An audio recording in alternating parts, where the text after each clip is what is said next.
All right, we are in the Madhouse at Windsor, Ontario, Canada, and we are sitting with a legend, Mr. Billy Davis. And I can tell you something. We just watched him. He just got off stage, and let me tell you something.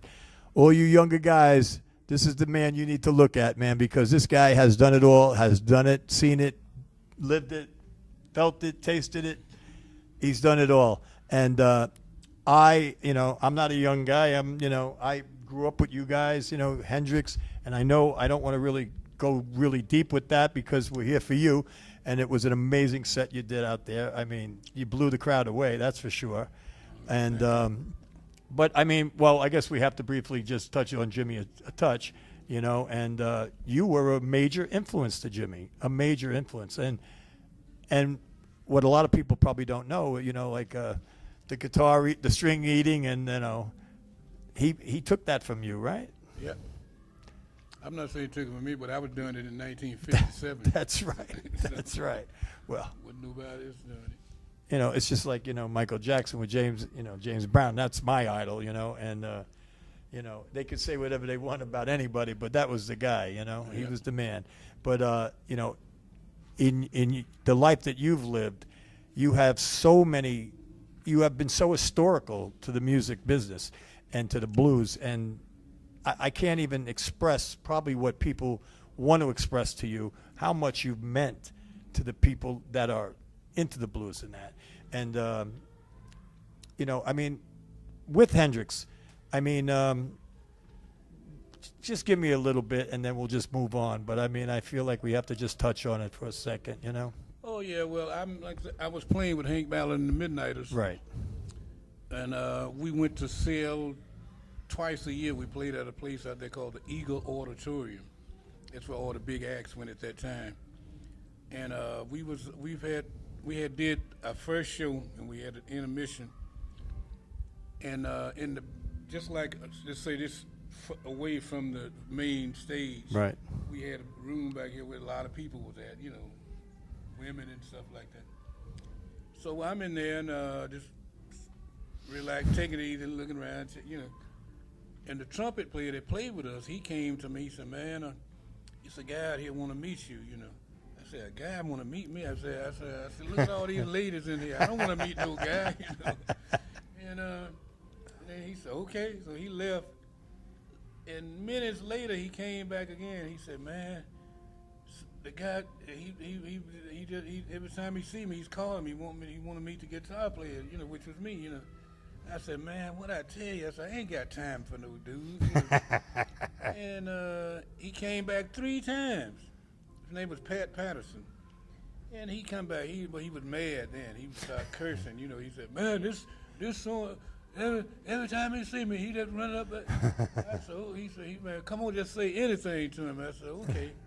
So I saw he was really mad, so I said, "Okay, I'll say something, So I went out there. Opened the door, just like the door right there.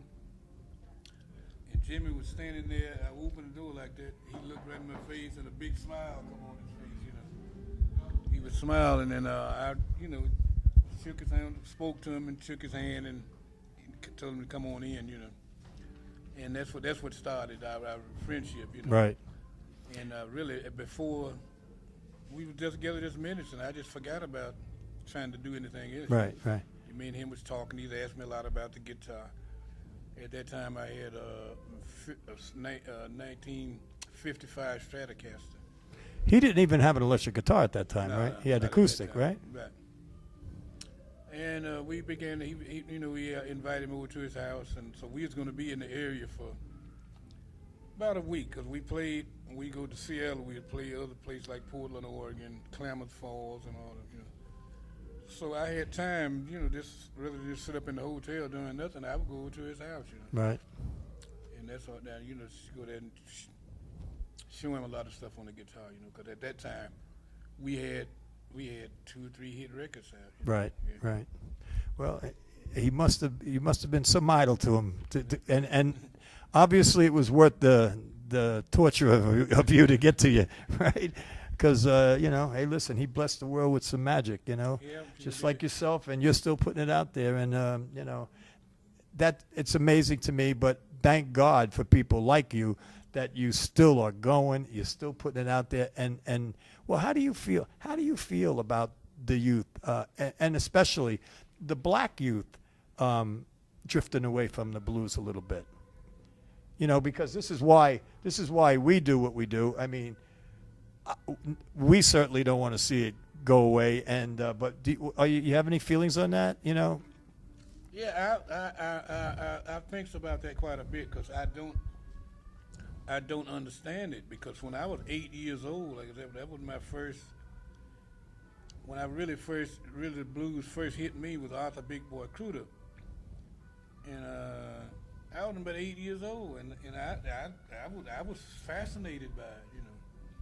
But years later, when I moved to Detroit, started school, and I never will forget the teacher. We just before the summer school, you know, we get out for the summer. The teacher told us to bring some records in Friday, because that'll be the last day of school and we can get out for the summer. Yeah. We're gonna have everybody popping potato chips for you guys. So I took some records in. I took some John Lee Hooker and Muddy Waters records in, and the kids started laughing. We ain't gonna play that, and I couldn't understand it. I said, why? You know, they don't listen to it. No. They just want to hear that thumping. They wouldn't let me play none of my stuff, you know. So Really? I felt dejected. I sit up just by myself, just trying to. I didn't know. I didn't understand it. You know. I honestly believe that it's just that they're not exposed to it. You know, like we were. You know, I mean, I was totally exposed to it. You know, and I grew up in a predominantly black neighborhood and still live there. And you know, I thank God for that. I mean, I went over to Motown the other day for the first time in my life, and I cried. I mean, I cried because my idols, my soul was laying right there. And I mean, I was actually standing in a spot where the kid that was doing the tour said, and right where that gentleman standing, me, is where David Ruffin recorded My Girl. I mean, I get chills right now thinking about it, you know, because that's in my soul. I mean, that stuff just will never, ever go away. And, you know, they need to go back to and listen to people like you and the great legends, B.B. King, everybody, and listen. They need to listen, because I don't think they're listening. They just want to hear that pounding. I mean, you know, you hear them from 8 blocks away coming by. I mean, I don't know what they're listening to, but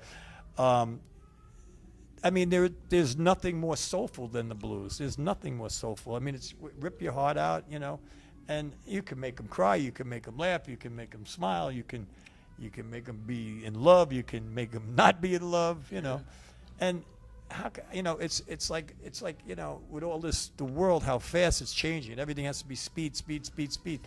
You know, don't you think they need to sit back and listen to guys like you and actually listen to the words of the songs and the meanings of the songs and the soul and you know, I mean, because I know what you're putting out there. I mean, because to me, if I can't feel it, I'm not listening to it. You know what I mean? Well, that's me. And that's why we do what we do. You know, I mean, that's why we drove all the way here and stuff, to just put you guys on and hopefully, you know, get some youth to say, hey, listen to this stuff. Listen to this man.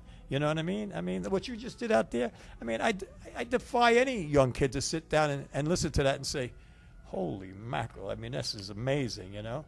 And, you know, I mean, how do you feel about it? I mean, what can we do, you know? We could only just do so much, right? Yeah, you're right, because I don't, there's like more, see, a lot of people basically like what they hear. Right.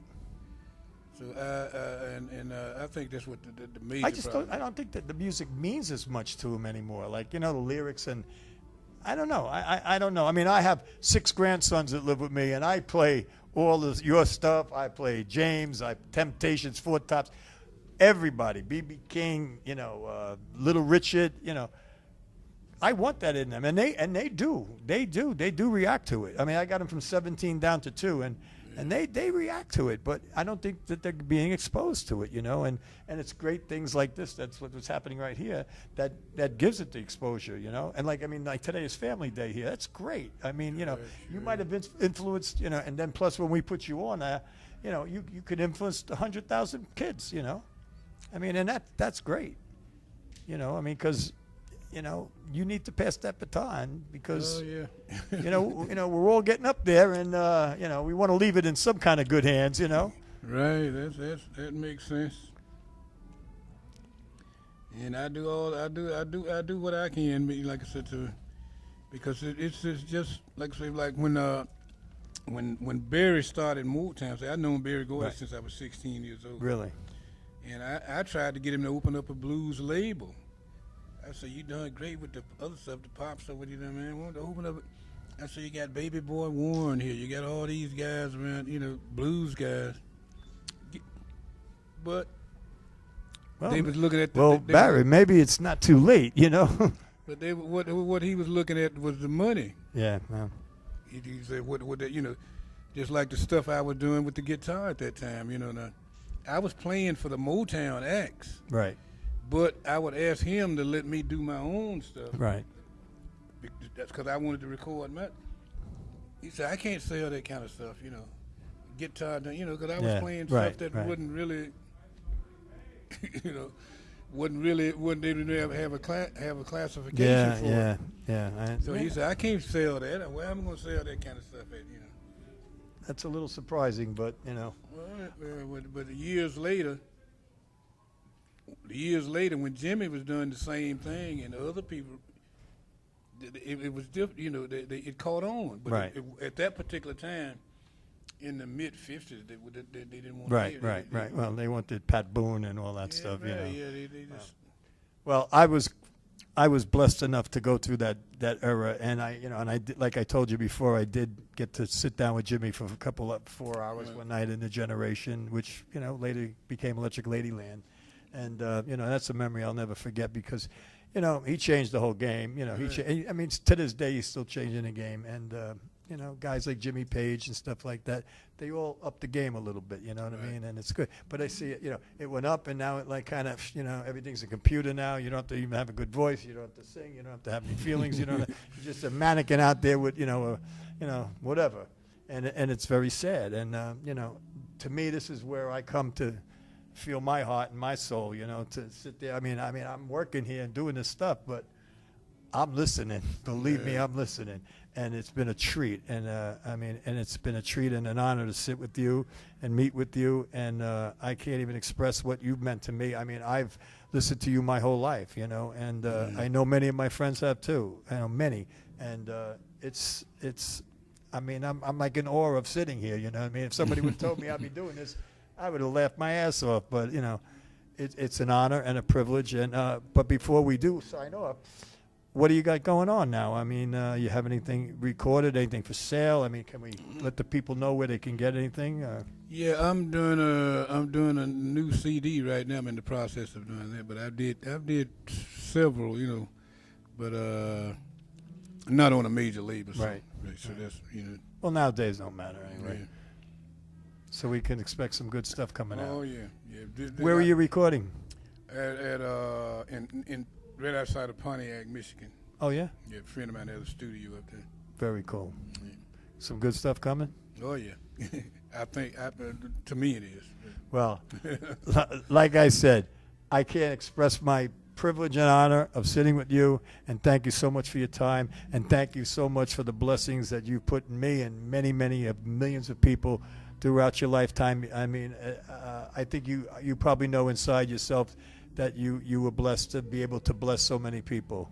Oh yeah, if that's the case, that really makes me feel good because I really like to do anything to help people, you know, in any kind of way that I possibly can. Well, you do. Yeah. You know, and sometimes, you know, I just interviewed Kim Simmons from Savoy Brown, and we had kind of the same conversation, and he actually was taken back by it, like, you know, well, you know, if I actually meant that much to someone, you know, you could actually see on the interview that he was startled, like, well, that, you know, that's cool, you know. Yeah, that's a very good feeling. You know, and I can't thank you enough, and I wish you all the blessings in the world with the new album. And if you ever come to New York, we'd love you to come to our studio and do a live TV show because. I would. Well, there's some other places we'll talk. But Yeah, I would love. In fact, I'm coming to New York. I lived in New York almost Yeah. 7 years. So. I'll tell you, I'll give you a little hint though on this kid from Harlem, 18 years old. His name is Solomon Hicks.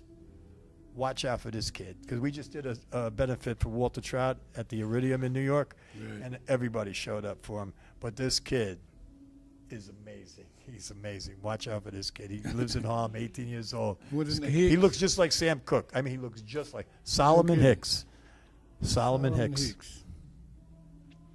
That's I just keep mentioning it because I want that is it's somebody young and can bring Right. it on Right. so he's definitely someone to look out for. Scott Holt was there and from Buddy Guy's band and Rocky Atis from John Mayall's band was there and Jeff Simon from the Destroyers were there. It was really good. They raised a lot of money for Walter because he just had a liver transplant. So Right. it's good. So. You have any last words for anybody, or you're good? Oh yeah, I'm just gonna. It's like music's been a part of me ever since I was like 8 years old. That's when it first hit me. So that's what I just feel like doing, and I'm telling. A lot of my writing, I've tried to do that because I write from real life, my experiences. But that's what I mean. That's what we need. And what really made me feel good, I was playing at a place about 2 years ago, and it was a guy and his girlfriend came up to the stage and told me that they was getting married because of a song that they both liked one of my songs. There you go. And they said they were getting married. I said, for real, He said, yeah, they got married. So that The only thing, the only downside of that is when they come back in a few years, tell you with that when we got divorced. But it haven't happened so far. So. Yeah. Well, there you go. There's one connection you made. Right. So. I got to thank you really so much. God bless Thank you. Thank and you. It's been an honor. I Thank really you. mean it. Thank you so much. We're signing off, and what a set this man just put out there. So we'll check you out later.